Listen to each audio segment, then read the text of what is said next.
बिस्मिल्लाहिर्रहमानिर्रहीम। अस्सलामु अलैकुम डियर स्टूडेंट। आज की हमारी इस वीडियो का टॉपिक होगा लिटरेरी टर्म्स। लिटरेरी टर्म्स का मैं सबसे पहले आपको थोड़ा सा इंट्रोडक्शन करवाता हूँ। जब भी हम नॉर्मल कन्वर्सेशन करते हैं तो हम वर्ड का नॉर्मल और सिंपल मीनिंग यूज करते हैं। वर्ड के इस नॉर्मल और सिंपल मीनिंग को लिटरल मीनिंग कहा जाता है, लेकिन वर्ड का सिंपल, नॉर्मल और लिटरल मीनिंग के अलावा यूज करना वर्ड का फिगरेटिव यूज कहलाता है। और इस फिगरेटिव यूज के लिए राइटर कुछ टूल्स यूज करता है। इन टूल्स को लिटरेरी टर्म्स का नाम दिया जाता है। ये लिटरेरी टर्म्स राइटर अपनी राइटिंग को परसुएसिव बनाने के लिए, अपनी राइटिंग को पावरफुल बनाने के लिए और अपनी राइटिंग को इम्पैक्टफुल बनाने के लिए राइटर इन लिटरेरी टर्म्स का अपनी राइटिंग के अंदर यूज करता है। और ये लिटरेरी टर्म्स लिटरेचर के अंदर यूज की जाती हैं। राइटर इन लिटरेरी टर्म्स का यूज ड्रामे के अंदर करता है, नॉवल के अंदर करता है, पोइट्री के अंदर करता है।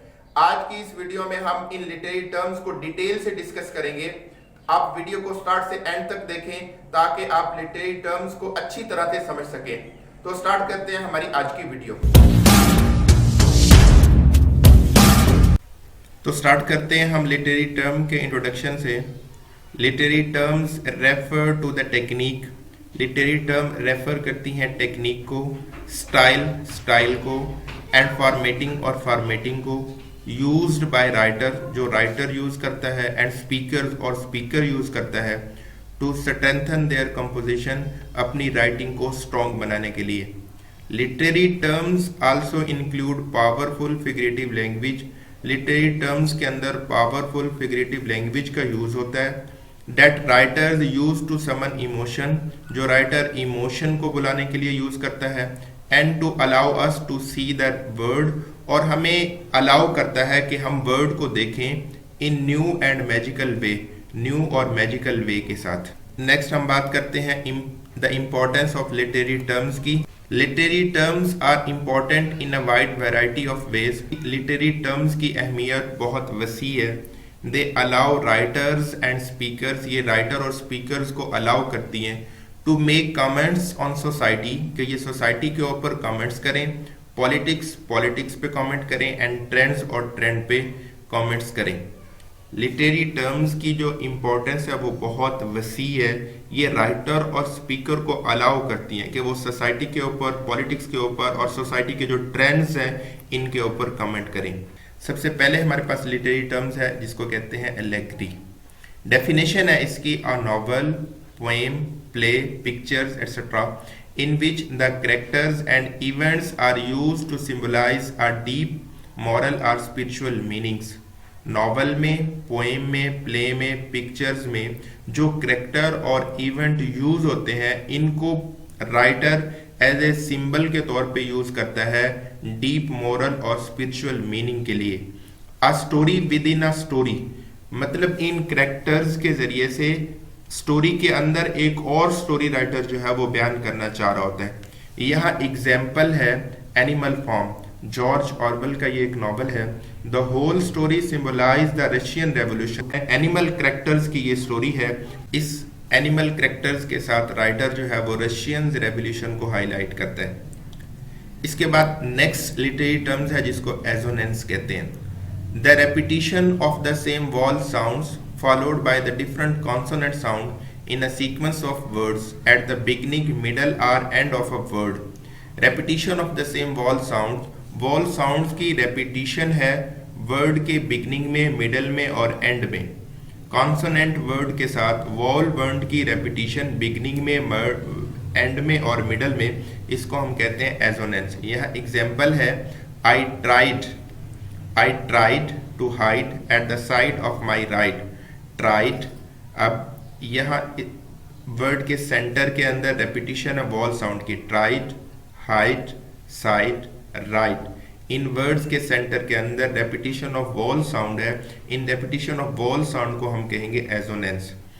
अब ये repetition of vowel sound word के सेंटर में भी हो सकती है, बिगिनिंग में भी हो सकती है और वर्ड के एंड में भी हो सकती है। Sue, through, blue, who, on my shoe. अब यहाँ वर्ड के लास्ट में sue, through, blue, who, on my shoe, इन वर्ड्स के लास्ट के में ये जो रेपिटेशन ऑफ वॉल साउंड है इसको हम कहेंगे एजोनेंस। नेक्स्ट हम लिटरेरी टर्म की बात करते हैं जिसे कहते हैं consonance. The repetition of consonant sound, पीछे हमने पढ़ा था रेपिटेशन ऑफ वॉल साउंड, अब यहाँ है repetition of consonant sound either inside the line of a poem और at the end of a line. Poem की एंड में या पोएम के इनसाइड में जो रेपिटेशन ऑफ कॉन्सोनेंट साउंड होंगे इनको हम कहेंगे कॉन्सोनेंट्स। एग्जाम्पल है इसकी norm, the bomb took the garden by a storm this morn. अब ये जो रेपिटेशन ऑफ कॉन्सोनेंट साउंड है इनको हम कहेंगे एजोनेंस। लाइन के या पोएम के या वर्ड्स के एंड पे जो same repetition of consonant sound होगी इनको हम कहेंगे कॉन्सोनेंट्स। नेक्स्ट हम बात करते हैं अपॉस्ट्रोफी की। Apostrophe a figure of speech in which a speaker directly addresses an absent और डेड पर्सन। अपॉस्ट्रोफी ऐसी फिगर ऑफ स्पीच है, ऐसी लिटरेरी टर्म्स है जिसके अंदर पोएट किसी एब्सेंट और डेड पर्सन को एड्रेस करता है डायरेक्टली। एन एब्स्ट्रैक्ट क्वालिटी, ये किसी एब्स्ट्रैक्ट क्वालिटी को एड्रेस करता है, और समथिंग नॉन ह्यूमन या कोई नॉन ह्यूमन चीज को पोएट एड्रेस करता है एज इफ जैसा कि it were present and capable of responding, ऐसा कि वो चीज मौजूद है और वो इस काबिल है कि वो इसका रिस्पॉन्स करेगी। इसकी एग्जाम्पल यहाँ लिखी हुई है, busy old fool, busy old fool. अब ये मुखातिब कर रहा है अनड्यूली सन, अनड्यूली सन। अब ये सूरज के साथ पोएट जो है वो मुखातिब हो रहा है, unruly sun why dost thou thus, इस तरह से क्यों, थ्रो विंडोज, विंडो से, and through curtains call on us, window और कर्टन से आप हमें पुकारते हो। अब ये पोएट जो है वो सूरज से मुखातिब हो रहा है, बिजी ओल्ड फूल, इस तरह से मुखातिब हो रहा है कि जैसे कि सूरज जो है वो कैपेबल है उसकी बात का रिस्पॉन्ड करने के लिए। तो अपॉस्ट्रोफी के अंदर poet dead person, upset person या एब्स्ट्रैक्ट क्वालिटी या किसी नॉन ह्यूमन थिंग्स के साथ इस तरह से एड्रेस करता है जैसे कि वो चीज़ इस काबिल है कि वो इसको रिस्पॉन्स करे। नेक्स्ट हम बात करते हैं what is a rhyming poem. A rhyming poem is a verse poem that contains rhyming words at the end of a certain lines. A rhyming poem ऐसी verse poem होती है जो rhyming words पे मुश्तमिल होती है at the end of a certain lines. certain lines की जो end के ऊपर rhyming words जो यूज़ करते हैं ऐसी poem को हम rhyming poem कहते हैं। यह example है, how do dreams know when to creep into my head when I fall off to sleep. creep, sleep, ये जो राइमिंग वर्ड यूज हो रहे हैं लाइन के एंड पे इसको कहा जाता है राइमिंग स्कीम, राइमिंग वर्ड या राइमिंग स्कीम कहा जाता है इसको। नेक्स्ट हम बात करते हैं रिदम की। The pattern of beats or stress in a poem. Poem के अंदर जो स्ट्रेस पैटर्न होता है इसको रिदम कहा जाता है। Poets use pattern of stress and unstressed syllable. Poet stress और unstressed syllables का यूज करता है to create a regular rhythm. Regular rhythm create करने के लिए poet stress और unstressed syllable का यूज करता है। She was a child and I was a child in this kingdom by the sea, but we loved with a love that was more than love. I and my Annabelle Lee. अब ये जो stress और unstress syllable का poet ने इसके अंदर use करके इस पोएम के अंदर रिदम क्रिएट किया है। मतलब फर्स्ट वर्ड स्ट्रेस यूज करता है तो सेकंड वर्ड अनस्ट्रेस यूज करता है। तो इस तरह से स्ट्रेस और अनस्ट्रेस सिलेबल का यूज करके पोएट पोएम के अंदर रिदम क्रिएट करता है। नेक्स्ट हम बात करते हैं स्टायर की कि स्टायर क्या होता है। The use of irony, irony का यूज है। सार्किज्म are ridiculed to emphasize the vice, foolishness or weakness in human organization or social convention. Irony का यूज, सार्केज्म का यूज। आयरनी पोएट ऐसे वर्ड का यूज करता है कि उसकी थिंकिंग कुछ और होती है और उस थिंकिंग के लिए पोएट उससे अपोजिट वर्ड यूज कर रहा होता है। सार्केज्म मतलब पोएट जो है किसी चीज के ऊपर तंज करता है। emphasize the vice, foolishness or weakness in human organization or social convention.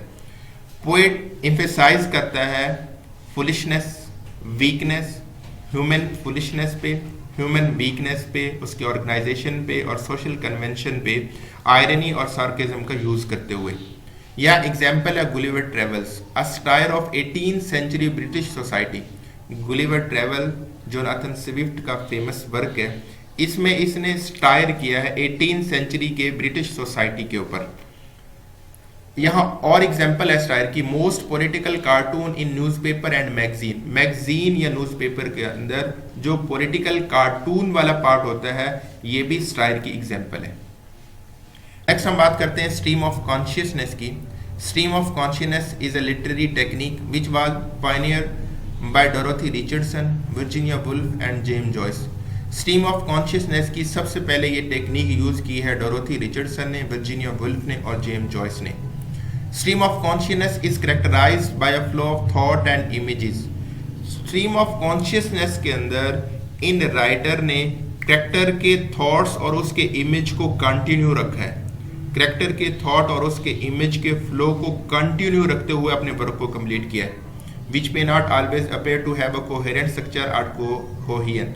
उसके अंदर कोहेरेंट और कोहेन स्ट्रक्चर को पोएट अपेयर नहीं करते, मतलब उसके अंदर सीक्वेंस को पोएट फॉलो नहीं करते, बस करेक्टर के थॉट्स और उसके इमेज के फ्लो को कंटिन्यू रखते हैं।